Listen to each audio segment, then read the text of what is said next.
La défense, partie civile du moins. Ah. Allez-y, il y a un micro à côté de vous.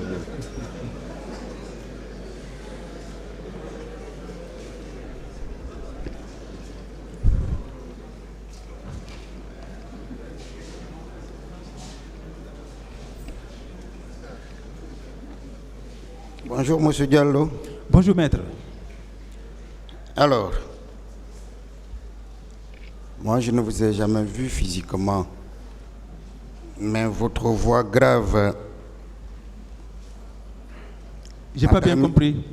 Je ne vous ai jamais vu physiquement, même si on a eu plusieurs interviews, et votre voix grave m'a permis de vous reconnaître. Merci beaucoup, maître. Moi, je voudrais plutôt commencer par vous remercier. Vous savez, comme l'autre défense, moi aussi le 11 février 2015, vous êtes de ceux qui m'ont soutenu lorsque, à cause du président Dadis, j'avais essuyé 3 tirs. Heureusement que la deuxième balle avait touché une personne à l'épaule, ce qui m'a permis d'être en vie. Je veux vous dire merci. Merci beaucoup, maître. Et je sais pourquoi j'ai commencé par là. Vous savez, vous avez dit tout à l'heure que même après le président Dadis, c'est-à-dire au temps de Konaté et au temps de M. Alpha Condé, vous saviez ne pas être encore en sécurité en Guinée. Oui. Est-ce que vous le confirmez? Oui, je le confirme, oui. D'accord. Est-ce que vous comprenez aussi que l'avocat du président Dadis lui-même ne soit pas en sécurité à ce moment-là, en 2015, très loin après les événements du 28 septembre? Oui, je peux le concevoir, oui. D'accord. Mais est-ce que vous saviez que le président Dadis, ce n'est pas la question, est-ce que selon vous, le président Dadis peut bien être contre la sécurité de son avocat? J'ai pas bien compris. Est-ce que le président Dadis peut être contre la sécurité de son avocat? C'est lié aux événements du 28 septembre. Pour vous, est-ce que logiquement, raisonnablement, le président Dadis peut être contre la sécurité de son avocat? Non. Alors, est-ce que vous confirmez au moins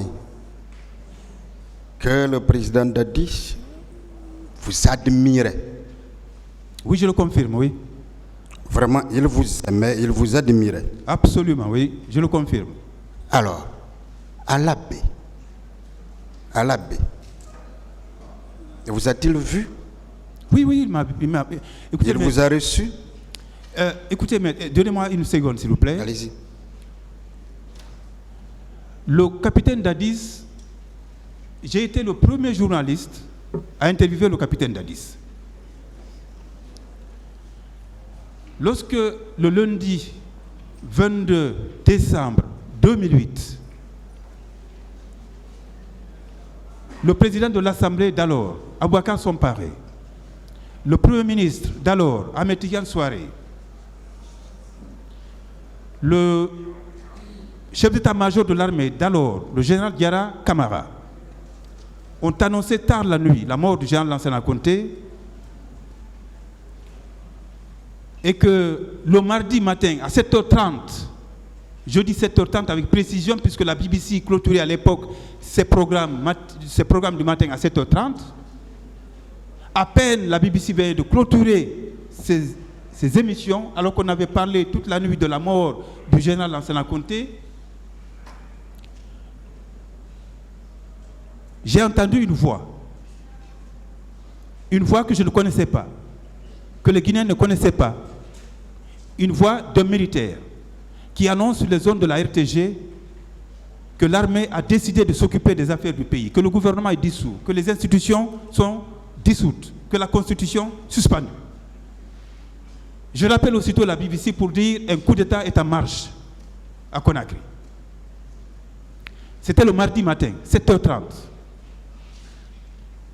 Le mardi, toute la journée, on ne savait pas qui dirigeait la junte qui venait de s'annoncer, de se prononcer. Mais on entendait les communiqués par intermittence qui étaient lus par un militaire. C'était le capitaine Dadis.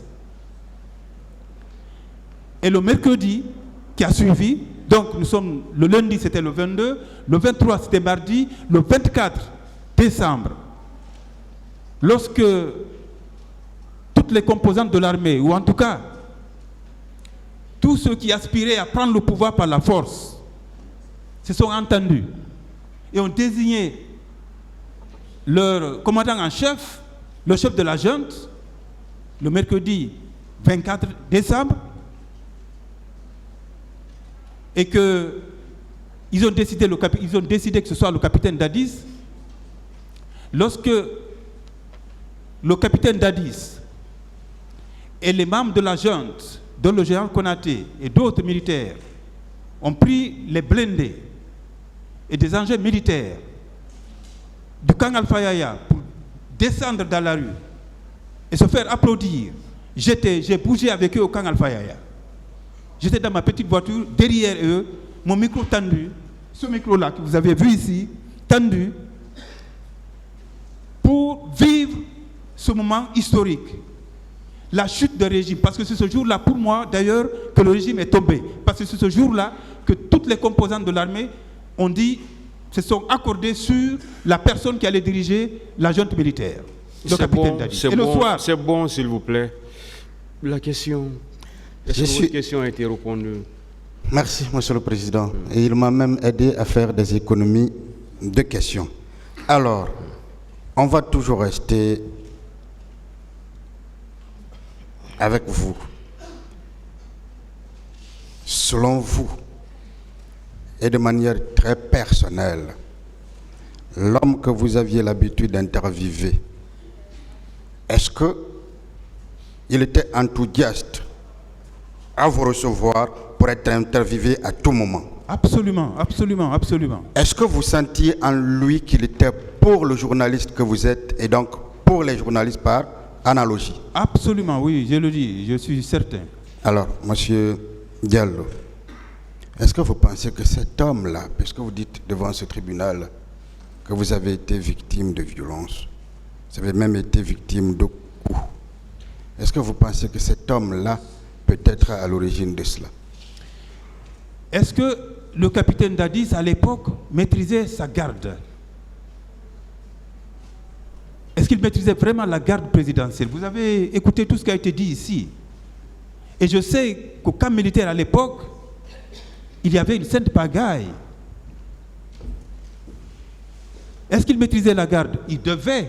S'il ne le maîtrise pas, il devait, je le dis aussi, il devait maîtriser la garde. C'est évident, parce que c'était le chef suprême de l'armée. Moi, je ne dis pas que c'est lui qui a commandité, je ne dis pas que c'est lui qui a commandité le matraque. Non, je ne le dis pas, mais c'est sa garde. Mais je suis certain, je vous dis avec assurance, avec certitude, que sa garde m'a traqué et c'est cette traque qui m'a obligé à m'exiler. Mais je ne dis pas que c'est le capitaine Dadis, que c'est du fait directement du capitaine Dadis. Alors, vous dites, en tant que partie civile, que vous ne dites pas à ce tribunal que le président Dadis est celui qui a commandité ce qui vous est arrivé.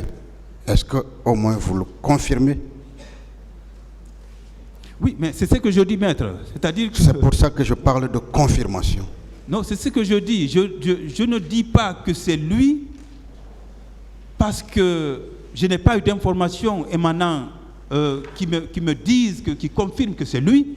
Parfait. Les informations que j'ai eues, c'est sa garde présidentielle qui me traquait. Ça, c'est ce que j'ai eu comme information. Ce sont des informations que vous avez reçues. Oui, mais la garde présidentielle... Oui, absolument. Et cette garde présidentielle-là n'a pas réussi à vous traquer. Heureusement d'ailleurs. Heureusement, puisque vous avez quand même réussi à quitter le pays. Le pays, oui. On est d'accord. Alors,